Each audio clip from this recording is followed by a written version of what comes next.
hi everyone. Really excited to have Jeff Hintz today, who I met back in Miami in October. Ecosystem builder, a really huge sport tech person. And Jeff, you better introduce yourself. Sure, yeah, happy to be on with you today. So my name is Jeff Hintz. I actually wear two hats. One is the Vice President of Innovation for the Indiana Sports Corp, and then the other one is Executive Director for SportsTech HQ. SportsTech HQ is a nonprofit organization based in the state of Indiana in the United States, and we aim to attract sports technologies and companies from all over the world to get them plugged in to the sports ecosystem that we have here in the state of Indiana. Okay, yeah, Jeff, thank you for a small overview. That's what you do right now, but let's begin a little bit of your journey, how you got to where you are right now, and yeah. Sure, happy to do that. So I grew up around sports, played sports growing up, so basketball, tennis, and golf. Um, my true love is basketball. However, I spent 20 years in the golf industry working for the PGA of America here in the United States. And so what that really was comprised of is me essentially kind of moving around quite a bit with my family all over the US to set up major golf events. And so I would go in sometimes 2 to 3 years at a time and work on a singular golf event.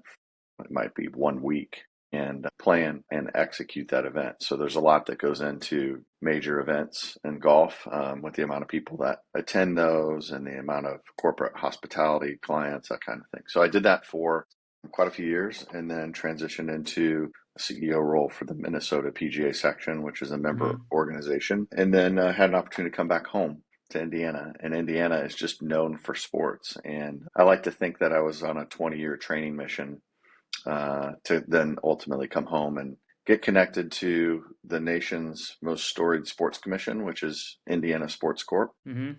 Had an opportunity to work on the college football national championship game. This was all just coming out of COVID, and then worked with the NBA on the NBA 2K League. They played an entire season here in the state of Indiana, and so I worked with the NBA to help execute that. And then this really unique opportunity came available because I had spent so much time in events. I kind of was ready for a new challenge. And so this new organization that had just been started called SportsTech HQ was really just an ecosystem builder. It was set up, the business unit was set up to be an ecosystem builder. However, because of COVID, it really hadn't got underway. So I raised my hand and took the reins there. And that's been now just over 3 years ago.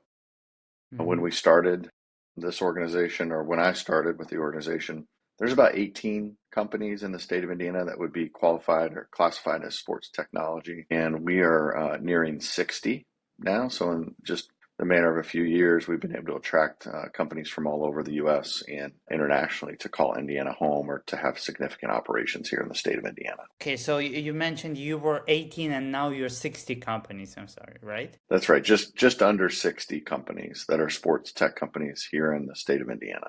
Yeah. When we are going to the back, right, when you transition it to build, to be an ecosystem builder, like you said, why you really decided from moving from events organizing to, this ecosystem and growing ecosystem in Indiana? What was the Sure. moment? Yeah, part of me was like, I've done the events thing. I loved it. There was a point in my career that was what I was driven to do, and it was a lot about economic impact when I was doing events, which is really kind of like, if you think about it, like it's like a shot in the arm for a community for a weekend, a really big economic boost for a weekend.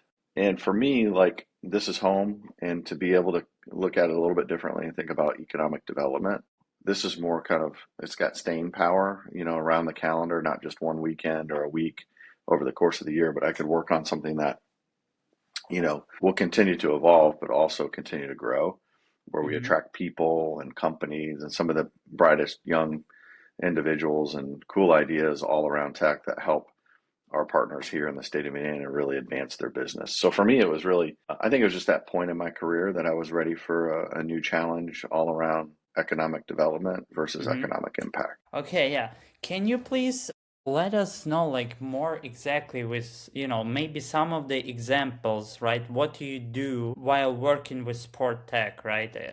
HQ, and what does the, word ecosystem means in terms of your case, right? How you help. Sure. So what we do is really, I think if I distilled it down into just a few words, we convene and connect.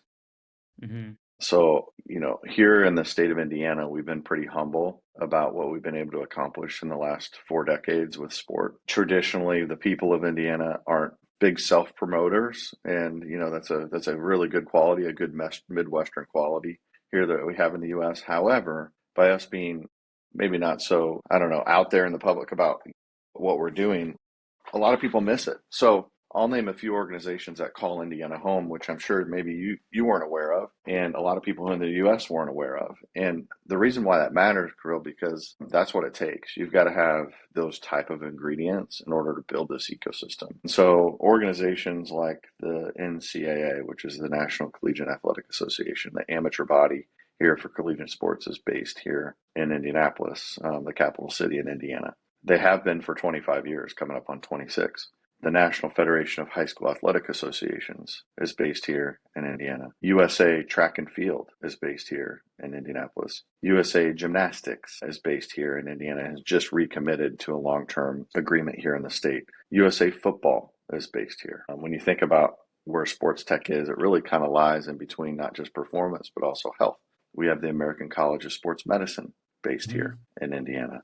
We have 4 college conferences. We've got the Colts and the Pacers and the Fever. And then we have a whole community of motorsports. Just last night, I was at an event at the Indianapolis Motor Speedway Museum, and it's fascinating. They just did a complete renovation, and it really gives you a taste of what the motorsports industry is here. But we have 20 teams, motorsports teams, based in the state of Indiana. Of course, we have the single largest sporting event in the world that happens in Indianapolis every single year with the Indy 500. That's 350 to 400,000 people all coming together to watch a race for one day right here. And it happens every year in May. And so when you start to add all those things up, Kirill, and then you combine it with our 4 tier 1 research universities like Indiana University and Purdue University and Notre Dame, and our whole plethora of other schools, colleges, and universities that help support the sports ecosystem here, it really starts to kind of make sense why Indiana is really set up well to become this cluster for sports tech companies. Yeah, like I didn't even know like that you guys have that much of, of organizations over there, and it seems like perfect place, right, to be for a sport tech company and for sport tech. Yeah, it does. And, it doesn't stop there. We have the nation's largest youth sports complex that gets about 6 million visitors every year. It's 400 acres. There's 60 fields and diamonds, baseball diamonds, softball diamonds, and then 60 fields or pitches for soccer and football and flag football and lacrosse. And so what you have is all these youth, like high-end youth travel teams come from all over the U.S. to compete right here in central Indiana. So when you throw that in there, and it's just, sports is part of kind of our DNA here. And so it makes a lot of sense for companies as they look to expand and grow or to make landfall in the U.S. It makes a lot of sense for companies to at least consider Indiana and figure out if it could work for them. I guess I'll expand a little bit on what how you build it. When I think about ecosystem building, it is not something that just anybody or any community can do. I think you have to have that foundation, and we have that foundation here, so we're fortunate to have that. But really, it takes a lot of different entities. This is, we're subsidized currently by the government here in the state of Indiana, so there's kind of this buy-in from the state to say we believe in sport, we believe in the future of sport being in technology, and so you've got to have government involvement. Obviously, you have to have universities, academia, research, also talent pipelines coming out of those universities, highly trained individuals that we can plug into the sports tech ecosystem. And then you also have to have service providers that understand what it means to be kind of a sports-centric community. So, things like accounting services and legal and others, could be immigration attorneys, those type of organizations exist here in Indiana and are very friendly to work with. And so you kind of have this all in, everybody's bought into this concept of sport being part of our DNA. It's not the only industry here. We have biotech and finance and insurance and obviously medicine, some really big industries here. But sports, people get pretty passionate about sports. I love the intersection of sports and technology because sports is just kind of woven in our fabric. Here in the Hmm. U.S., it's just like this is what we do. You grow up, you play sports, you watch sports, you go to a university or school, and you go to the games, and then you follow professional teams, and it becomes this thing that just not takes a lot of time, but that's how you spend your time. And then technology for me, I don't know, I'm kind of a geek with tech. I just love kind of seeing kind of what's next and the latest and greatest. And so you see this intersection of, I get really energized. Uh-huh. I was at CES, Consumer Electronics Show in Vegas now. I think this is my third time going. And that first day that I go to CES and you get to go on the floor, especially in the startup area in the Venetian, I just get so energized to see all these companies that or individuals that are there and their idea is there, to be sold and to be communicated about. And I just get energized when I walk the floor and excited about it. So yeah, I mean, the ecosystem here is it's pretty special. And I know there's other communities that look to try to emulate what we do, but you really do have to have that foundation of sport. And that's not just built overnight, that's built over several decades. Yeah, if we would say like foundation, right? What are the three bricks if you would like to create an ecosystem from zero, in different state, whatever? What are the three bricks that you need to have, right, to Yeah. make it work? Yeah, I think,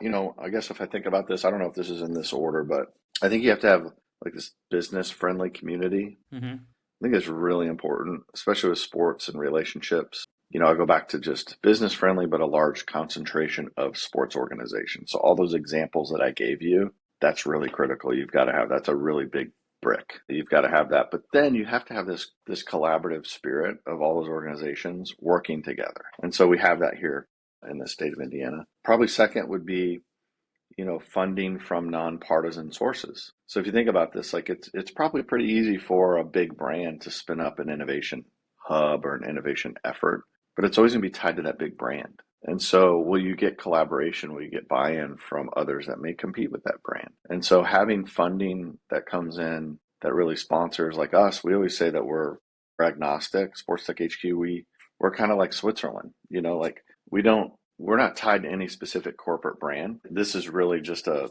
movement to help the state grow and evolve into the future for sports. So I think it's really important to think about like how the structure's set up and where it's funded from. And then I think third, I mentioned it earlier, but I think really strong university ties, super important for the talent pipelines, but also research.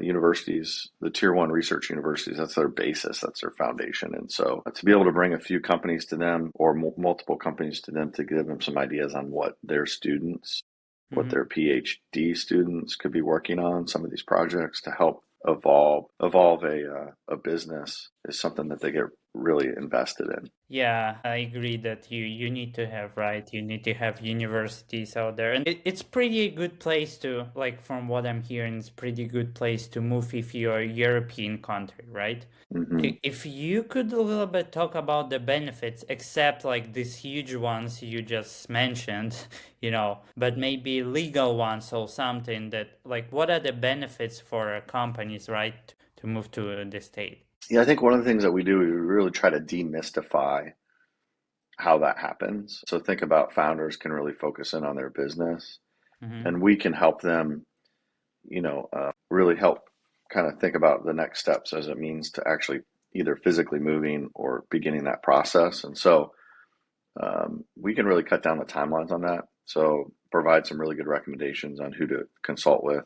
Some of the benefits would be we've been able to tap into here in the state of Indiana. There are incentives. So surely the state, depending on future plans for this business that might be considered in Indiana, there could be some incentive packages that are offered from the state as Mm-hmm. well as some of the cities. So you can start to stack incentives. Usually those are tax abatements. They might be abatements on payroll taxes. We also have gotten into innovation vouchers. So the state of Indiana has a unique tool called innovation voucher grants. And Mm-hmm. essentially what that means is there's matching funds available for companies that are based here in the state of Indiana that work with a nonprofit entity. And usually those nonprofits would be universities. Okay. if they're working with them on iterating a product or refining a product or a research product, then the state has a pool of money that they can help offset some of those costs for those companies. That's non-dilutive capital. So a lot of those companies are going to do that anyways, and it just reduces their overall cost. We have a unique tool here in the state of Indiana called it's called the Venture Capital Tax Credit Incentive. Mm-hmm. So if you're an Indiana qualified business, doesn't take a lot to be qualified here in the state of Indiana. You just have to have a C-level employee and 75% of your assets. So there's got to be a commitment from a company to get set up here in the state of Indiana. Qualified Indiana business, qualified Indiana investor. Don't have to live in Indiana to be a qualified Indiana investor. You just have to go through a process that takes about 48 hours. You write a check to a founder for say $100 or $100,000 for their company, an investment check, then you'll get between 25 and 30% back in an Indiana state income tax credit. Wow. So, but what if you live in New York, can't do anything with an Indiana state income tax credit, you're not a resident? We have a marketplace here in the state of Indiana, so that tax credit can be sold on a different marketplace, and that's unique. Not many states have that. I think there's only 3 states in the U.S. that have that. Indiana has the biggest program, and so that's a unique one. You know, especially as you talk to earlier stage founders that are raising capital that have some things lined up. That's just another attraction tool for sure. I think the best thing that we can provide as far as like incentives, though, would be just connections. Mm-hmm. That's what it's all about, right? Can we help open some doors for companies? Do we believe in the founder? Do we believe in the business plan? Do we believe in the product or service? And if so, if the answer is yes, yes, and yes, and we're aware of an organization here that might be a professional sports team or a youth sports complex that is trying to solve problems or grow their business, then those are introductions that we can make. And that, to me, oftentimes is greater than, you know, an venture capital tax credit incentive, Mm-hmm. because it could be an early customer. It could be your first big customer. Well, when you look at the SportsTech startup, right? What are the 3, let's say, points that tells you like this is it, this is the startup that will, you know, scale, or like, yeah, what are the things you're looking for mostly, and do you understand? Yeah, it's an interesting question because I think it varies. Obviously, I think, you know, for me, when I first got into this, I didn't really have this background before coming from the event side. So all of a sudden I got launched into kind of the startup world, venture capital. And so I've learned a lot over the last few years. One of which is like the bright, shiny object syndrome. So when you first see something like, oh my gosh, that's so cool. But the more questions you ask, the more you learn about the founder, and is this really solving a problem? What's their go-to-market strategy? Are they poised to make money? Are they going to run out of money? So there's so many factors, Kirill, but I think if the founder is really good at explaining how they're going to help a company with their problem, I get that founders get really passionate about like their product or service. I think the ones that get really tripped up is they get too focused in on their thing, and they're not worried about their customers as much. I know there's a balance there, but I think if you get somebody who's really passionate about making sure that they're solving a problem for a potential customer, that's a telltale sign that, you know, there's success on the horizon for that company, at least one of them for me. That's really important. The other thing is like, just I'm big into marketing, and I know it's really important for founders to be able to eloquently say or show what they do and how they do it in an efficient manner. So if it takes several meetings or several questions for me to try to figure out what you're doing, and it's hard for you to explain as a founder, then it's probably time to go back to the drawing board and really figure out how you can distill this down into a sentence or two. This is what you do, and this is how you do it. So, you know, if it's overly complex, I get a little bit worried about it. Simplify, clean marketing, and then are you solving problems? Are you passionate about solving those problems even more so than, you know, your business? I think those are 3 markers for success. Yeah, and they, like, from what I hear, they connected to each other, right? If you're focusing on the customer and solving the problem, like if you're truly focusing on it, then you could clearly communicate what you do, right? Mm-hmm. And then Yeah, I love, you know, one thing, sorry to interject, but one thing I love, and I don't get often, honestly, is for feedback. Just an open, hey, what do you think? Mm-hmm. And I rarely get that. And when I get that question, it makes me kind of pause and, okay, this person's open to feedback. Mm-hmm. That's the other thing too, is like if they're just closed to feedback, then it makes it tough. And so, going through a demo, like right after a demo, and if what'd you think of the demo? And they're open to honest, candid feedback, that tells me a lot about that founder. I don't Mm-hmm. see that often. Okay. Wow. Really? I don't. No. Wow. Okay. So if let's say the founders are, early stage right now, right? If Mm. you would be the founder, like if you see, right, from your point of view, like what are the two, three main steps you see that will give them a maximal effect in 90 days to Mm. grow? Well, let's talk about the stage. Give me like an idea kind of stage. So this is a startup. You're looking like the next 90 days, how to grow. Right. Early Is that what you're stage. thinking? Yeah. Yeah. Like it was a demo product or something. Yeah. Well, let's just say that they're okay on the funding, which usually early stage startups are not, but let's just say they are. I think it's all about networking and Mm-hmm. the right way. There's a term here in the US called spray and pray, like, just get as many communications out as you can and let's see what happens versus more quality. And so I really do think like we've got some really good founders that are part of our collective that do a great Mm-hmm. job of, reaching out to us to say, hey, do you know anybody here?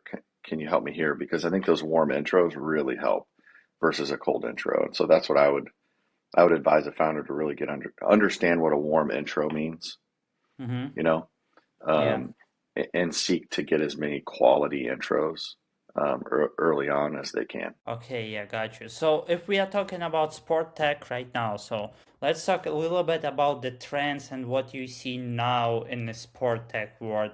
I know AI, of course, but if you could, go more deeply in terms of Yeah. the trends. Yeah, I mean, off the top of my head, I would say without doing a lot of research here, I think this trend is going to continue. I think an investment into youth sports. Mm-hmm. I said it last year. I think it's still something that there's a lot of money that's spent on youth sports, particularly here in the US. And I think there's a lot of things that aren't untapped. It's just not efficient. And I think it's ripe for disruption. Mm-hmm. So whether it's communication tools to parents and teams, whether it's talent identification tools to help parents and kids understand whether or not they do have the talent to play at the next level, Mm-hmm. I think that's really important. Here in the US, we also have something called NIL.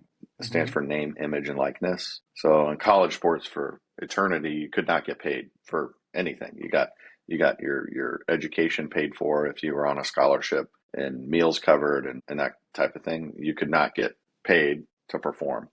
That has changed in the last few years here in the US. And so what we're seeing a lot of companies spin up around NIL, like to help both sides of the marketplace. So to help teams manage that, but then also help student athletes or potential student athletes understand where their opportunities are from a commercial standpoint. So think about it like a marketplace to match, an athlete with a particular brand, maybe in their hometown, Mm-hmm. or maybe it's a specific brand that, might ring true to the folks that may follow them on social media. So I think an investment in youth and college sports is definitely a trend. I think you're going to see more investment into like player wellness and health. Player wellness? Wellness and health, I think, Mm-hmm. is certainly a trend. And sports tech is like, if it's not for the athlete, then it's for the teams, and if it's not for the teams, then it's for the fans. But for the athletes themselves, just more of an investment in their wellness. So think about like injury prevention. Mm-hmm. So what's being developed in tech to help prevent injury? What can help on rehab from injury? That's all tech related. So I think you're going to see more of that. I think mental health is a big one here in the US, helping athletes on their journey as being a complete athlete and a complete person. Mm-hmm. Tech solutions that can help them with their kind of their mental state, mental preparedness for competition or just life. So those are a few of the things I would say that I feel like there's some trends happening there. I think obviously, you mentioned AI, maybe not sports specific, but one really cool thing that I saw at CES that I thought about like, there might be something here. In fact, I think we've seen it a little bit, but not in the form factor that I saw at CES. I saw two robots boxing and they Wow. were bipodal robots. They were standing up and balancing like humans and they had boxing gloves on and headgear. And that was just fascinating for me to see because you probably heard of battle bots, which is usually, I mean, that was like a show here in the US and it was robots on wheels and they enter an arena and they try to destroy each other. But this different form factor of robots that kind of look like humans that are boxing, it's kind of interesting. So maybe in the next 10 years, we'll see battle bots, but it'll be more like humanoid robots battling in a ring, which is kind of fascinating to think about. Wow, yeah, that's pretty interesting. Or let's say I'm thinking about right soccer or hockey. Let's say you want to train your shot, then you could put a robot goalie that will be catching, your balls or, uh, yeah, that's Yeah, think about it. Or a defender in basketball. Like I'm a basketball guy, and I used to dribble around a chair. yeah, And so, well, now what if I had somebody that I could always go against? And what if that player was like as good as Michael Jordan? You could program it to be like that. Really? I mean, think about it.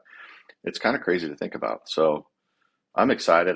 Like I said, I get energized by all the new tech that you see or that I see when I go to CES and talk to founders and about what's possible and what's next. Okay, yeah. So what are the next things you see in Indianapolis? Oh, Indiana, state of Hmm. Indiana. By the way, are you located as an organization in the main city? We are, yeah. We're in Indianapolis, which is the capital city here in the state of Indiana. Indiana is about 6 million people or so. Metropolitan area of Indianapolis is about 2.1 to 2.2 million.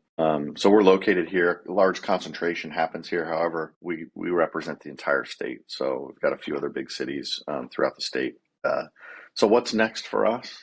Yeah, I mean, for me, I think about like this initiative initially was out of the gate was kind of a marketing initiative to get the word out about Mm-hmm. Indiana. This has been a project in the works for 40 years on building sport as part of our economy. I call it the sport economy here in the state of Indiana. So for the last 40 plus years, there's been this investment in sport into the state. And so excited to tell you that um, there's a new long-term strategic plan that the state has worked with Indiana Sports Corp, which is the sports commission. I'm a part of that on a 25-year strategy. So it's called the 2050 vision.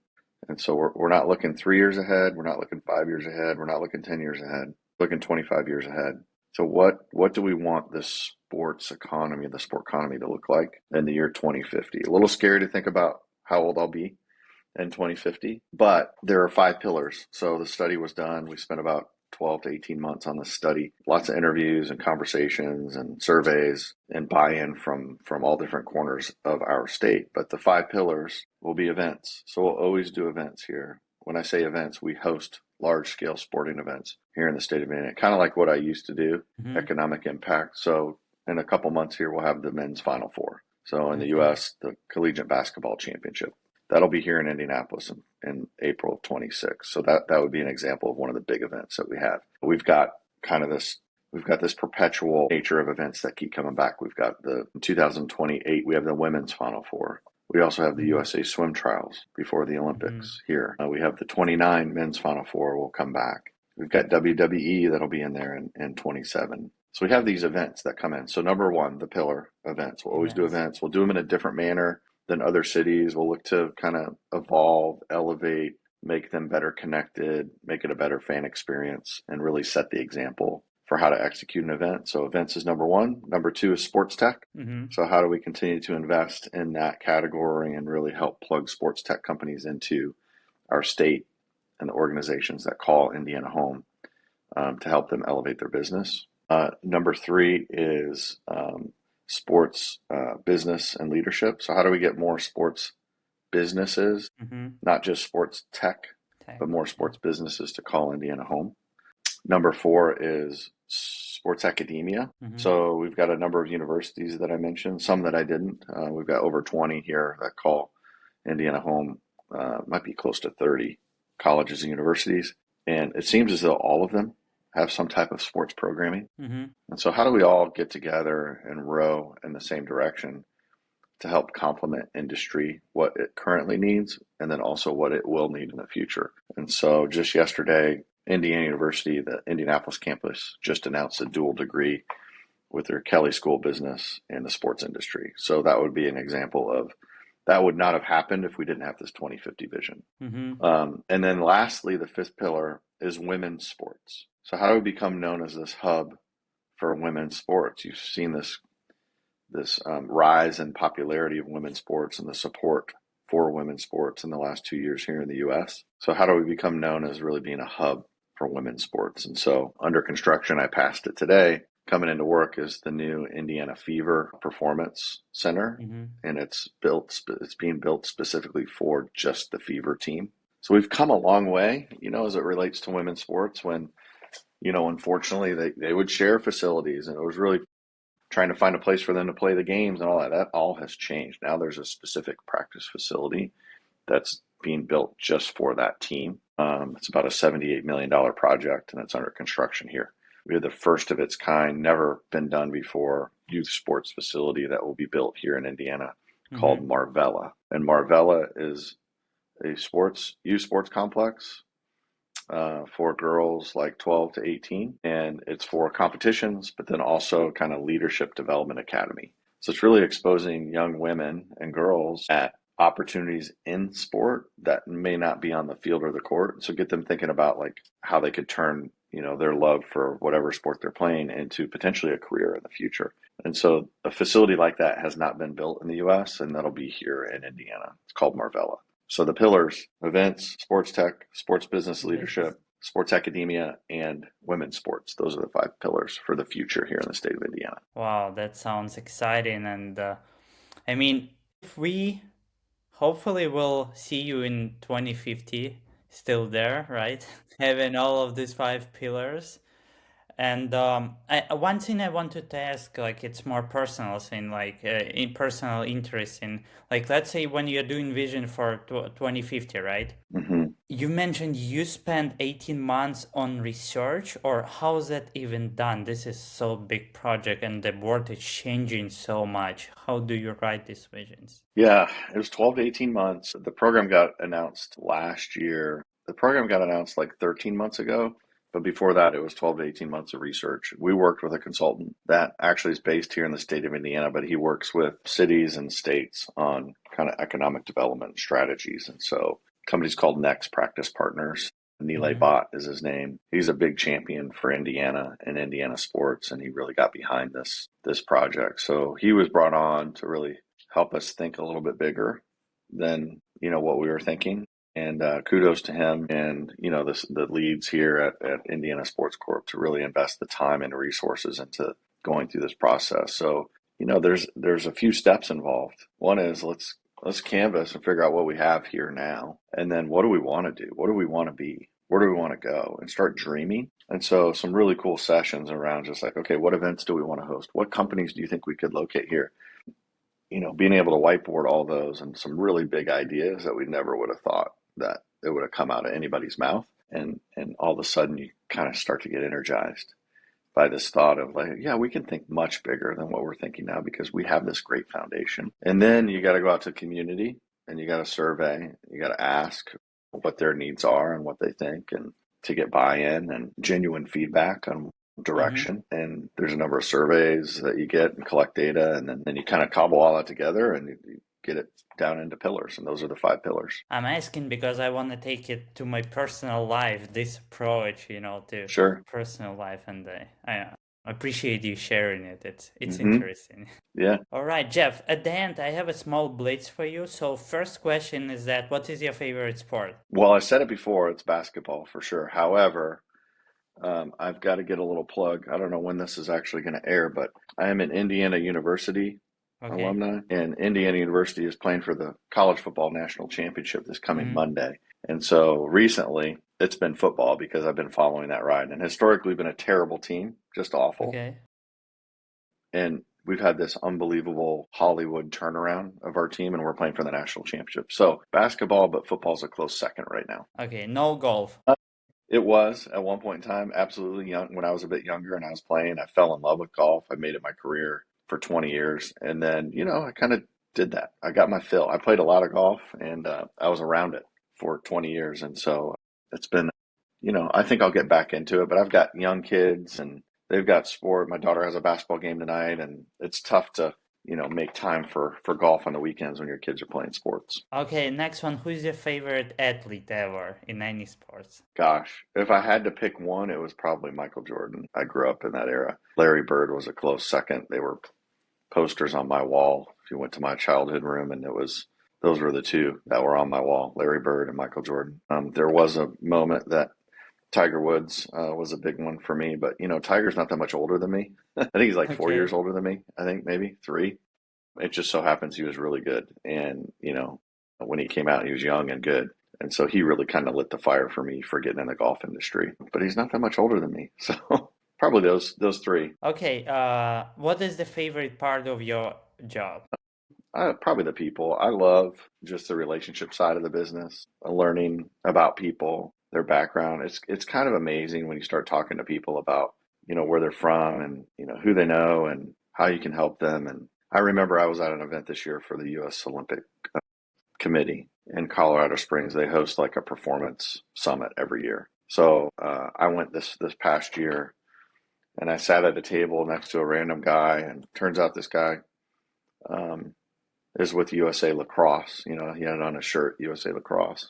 So I asked him where he's from, and he says, "I'm in Maryland, but I'm not from Maryland. I'm actually from Jersey." I'm like, "Oh, what part of Jersey?" I always just go just a little bit deeper. What part of Jersey? And he said, "South Jersey." I'm like, "Oh, South Jersey, like Manasquan." I started mentioning cities. Like, "How do you know South Jersey?" I'm like, "Well, I spent 2 years in New Jersey when I worked for the PGA, and so we have some really good friends." Well, it turns out, we get to talking, and he went to high school with our really good friend down in New Jersey. Okay. And so we took a picture right there, and sent it to Tara. Just those kind of connections that you get. I'm super grateful for the experiences I've had to move around all over the country because I got exposed to new people and new networks. And so, when I talk to people out in New Jersey, or when I lived in Michigan, or I lived in Minnesota, or I lived in Florida, it's just amazing. You're not two or three questions away from having some common bond with people. And that's kind of where it starts for me, is once you have a common bond, then you can really do some great things. And then last one is that what the one piece of advice you would give to young founders or to young people who are trying to get into the sport tech, sport business, and into sports? Yeah,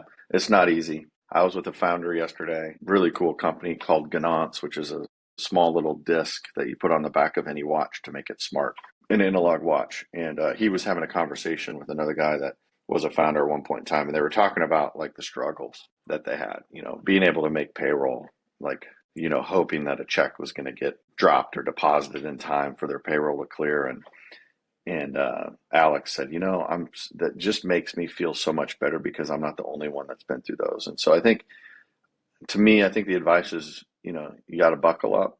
You got to get ready. There's going to be some hard times. There's going to be some times you wake up and probably doubt yourself and what you're doing, but, have the belief that you can do it, and don't give up too early. I think that's the hardest thing, is like, there are a point in time you do have to give up, but, try to go as long as you can. And if you haven't gone too long, to keep going and figure out a way. So perseverance, I think, is probably the best attribute of a founder. Jeff, it was great to have you. I appreciate your time, and we wish Indiana luck and to get to your vision. Yeah, thank you so much. Anybody that's listened to this, you're interested in Indiana and you're in sports tech, feel free to visit our website, sthq.org. Sure. All right. Thanks, Kirill.